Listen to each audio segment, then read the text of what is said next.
Suatu hari, Tuhan Yesus Kristus datang ke sebuah sumur. Saat itu, murid-muridnya pergi ke dalam kota untuk membeli makanan. Lalu ia duduk di sebelah sumur itu. Kemudian seorang wanita datang untuk mengambil air. Wanita itu bukan orang Yahudi. Dia adalah seorang Samaria. Lalu ia berkata kepada wanita itu, "Tolong ambilkan air sedikit untuk saya minum." Maka wanita itu sangat terkejut dan berkata, Kalian orang Yahudi. Bagaimana mungkin kalian meminta seorang Samaria seperti aku mengambil air untuk kalian? Orang Samaria seperti kami biasanya tidak bergaul dengan orang-orang Yahudi seperti kalian." Maka Tuhan berkata sesuatu yang sangat ajaib, yang membuat wanita Samaria itu, setelah mendengarnya, merasa sangat heran. Mengapa orang ini berbicara seperti itu? Lalu Tuhan berkata dengan lembut, "Jika kamu tahu siapa orang yang berkata kepadamu, 'Tolong ambil sedikit air untuk saya minum.' Maksudku, jika kamu tahu siapa aku, kamu akan memohon kepadaku, dan pada waktu itu aku akan memberikan air kehidupan kepadamu." Saat itu, wanita itu berkata, "Astaga, bagaimana mungkin engkau akan memberikan air kehidupan kepadaku?" Lalu wanita itu menjawab seperti ini, "Tuan, Anda bahkan tidak memiliki kendi untuk mengambil air. Jadi dari mana Anda mendapatkan air kehidupan untuk saya minum? Nenek moyang kita, Yakub, telah mewariskan sumur ini kepada kita. Dia dan keturunannya minum dari sumur ini. Bukankah engkau lebih besar dari nenek moyang kita, Yakub? Bahkan lebih besar dari nenek moyang kita, Israel?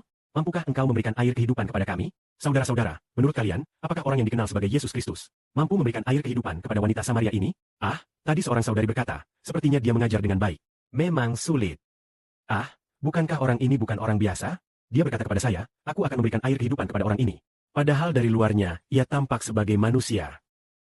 Tetapi di dalamnya, dia adalah anak Allah, Sang Pencipta. Jadi, perkataannya itu pasti benar.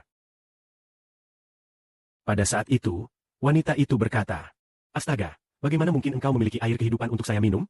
Bukankah engkau lebih besar daripada nenek moyang kita, Yakub, zaman dahulu, yakni Israel, yang tidak mampu memberikan air kehidupan kepada kami? Apakah engkau memiliki kemampuan itu?" Maka Tuhan menjawab, "Setiap orang yang minum air ini akan semakin haus. Tetapi orang yang meminum air yang kuberikan tidak akan pernah haus. Air yang kuberikan akan menjadi mata air di dalam hatinya, terus mengalir, membawa air kehidupan, memberikan kehidupan yang kekal terlebih dahulu." Kita, di sumur ini, sumur yang digunakan oleh wanita ini untuk mengambil air, disebut sumur Yakub. Karena Yakub sendiri yang menggali sumur itu di Israel. Wah, dari Israel hingga kepada Yesus Kristus. Saat berbicara dengan wanita itu, diperkirakan terpisah lebih dari 1000 tahun. Mungkin bahkan lebih dari 1000 tahun. Mungkin sudah lebih dari 2000 tahun. Artinya, 2000 tahun yang lalu, bangsa Israel kuno menggali sumur itu. Yakub menggali sumur itu. Tak disangka, 2000 tahun kemudian, Tuhan Yesus duduk di sini dan berkata, "Aku akan memberikan air kehidupan kepada wanita ini." Seraya berkata, setiap orang yang minum air dari sumur ini akan tetap mati, dan tetap haus. Air yang diberikan Tuhan Yesus tidak akan pernah membuat haus. Maka mari kita tanya saudari Zhao Heng yang ada di sebelah. Apa sebenarnya air kehidupan yang akan diberikan oleh Tuhan Yesus itu? Saudari, air kehidupan adalah Roh Kudus. Dia berkata, saudari Zhao Heng, itu adalah Roh Kudus. Artinya, 2000 tahun lalu, sumur yang digali oleh Israel kuno, sumur yang digali Yakub. Tak kusangka Tuhan Yesus duduk di sini, berkata setelah tahun 2000, memberi air kehidupan kepada wanita ini. Siapapun yang minum air dari sumur ini akan tetap haus. Masih haus. Air yang diberikan Yesus membuat orang takkan haus lagi. Tanya saudari Zhao Huan di sebelah. Apa air kehidupan yang akan diberikan Tuhan Yesus? Saudari, air kehidupan adalah Roh Kudus. Dia mengatakan saudari Zhao Huan bilang itu Roh Kudus. Saudara-saudara, apakah kalian merasa dia benar? Benar, benar sekali. Itu benar. Yang terutama memberi hidup lewat Roh Kudus bukanlah air dari sumur itu, melainkan Roh Kudus. Saudara-saudari, tubuh manusia setiap hari harus makan makanan. Manusia setiap hari harus makan makanan, 3 kali sehari. Makan makanan membuat tubuh kita tidak lapar. Tapi apakah itu bisa memberi kita hidup kekal? Yang memberi hidup kekal bukanlah tubuh.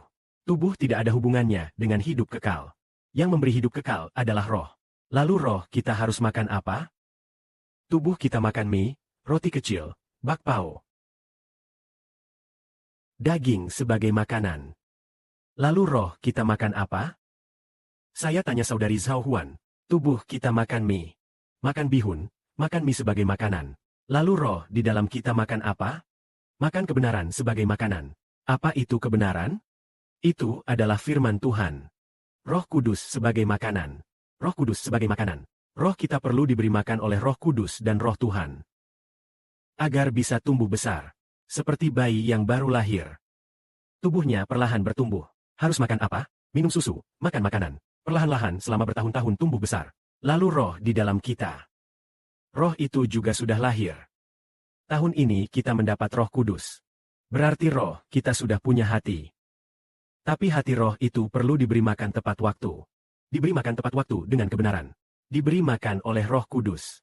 Jadi Roh Kudus terus masuk ke dalam kita. Hidup rohani kita perlahan tumbuh besar. Akhirnya tumbuh dewasa. Akhirnya roh baru kita di dalam tumbuh seperti Roh Kudus Allah. Roh itu tumbuh besar seperti roh kehidupan Tuhan Yesus Kristus. Akhirnya kita menjadi seperti Allah dan Tuhan. Itulah kehidupan rohani. Kehidupan roh. Kehidupan Roh Kudus. Sudah sampai di mana kita tumbuh? Apakah kita sudah hidup dengan kehidupan Allah? Ternyata dengan memberi makan Roh Kudus. Memuliakan Bapa dan Tuhan. Amin.